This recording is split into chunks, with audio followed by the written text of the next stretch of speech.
Warner put in an unconvincing performance in front of the media in Sydney as he refused to answer any meaningful questions about Australian cheating.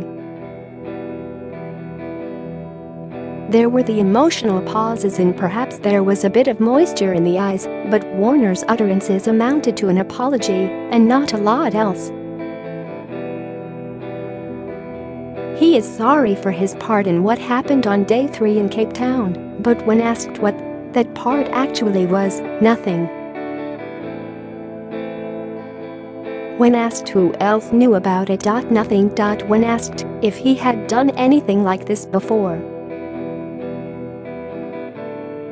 Nothing.When asked if he was being made a scapegoat.Nothing.And if you come to think of it, pretty much the same as from Steve Smith and Cameron Bancroft. They are all sorry, but the truth will take a whole lot more digging to emerge, if indeed it ever does.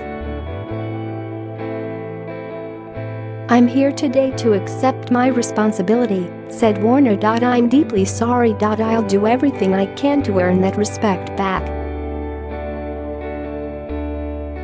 I'm here to take full responsibility. I really just want to move on from this. It is going to take a long time to earn respect back from the Australian public.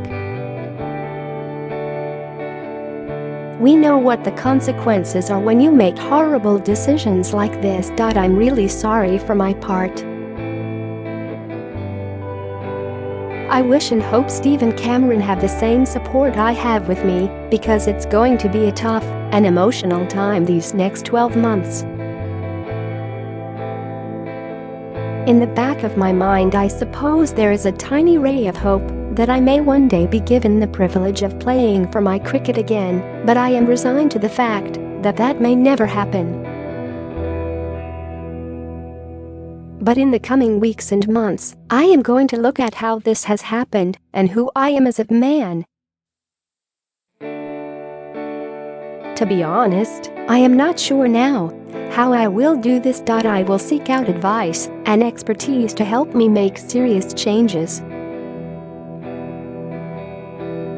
Warner has been shamed as the mastermind behind the plot by Cricket Australia, something he refused to confirm or deny, which of course gives him room to say more at a later date. There were suggestions that Warner might put in a performance akin to his explosive batting style, but instead he let almost everything go by the off stump.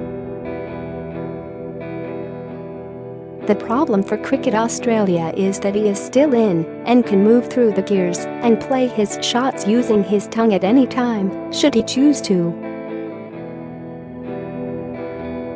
Warner admitted he knows he may never play for Australia again, and he did not rule out the option of retiring from the game, but at the moment his plan is to come back and help Australia to more glory.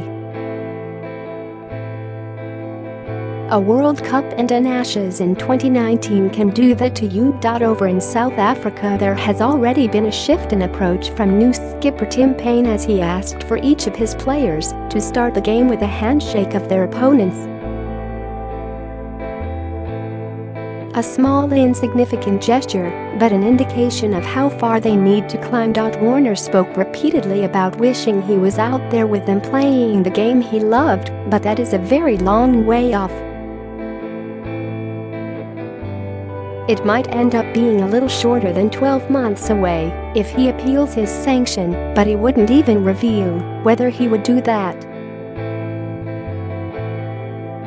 There is a lot more to come on this story as Warner and Smith and Bancroft make decisions about their futures.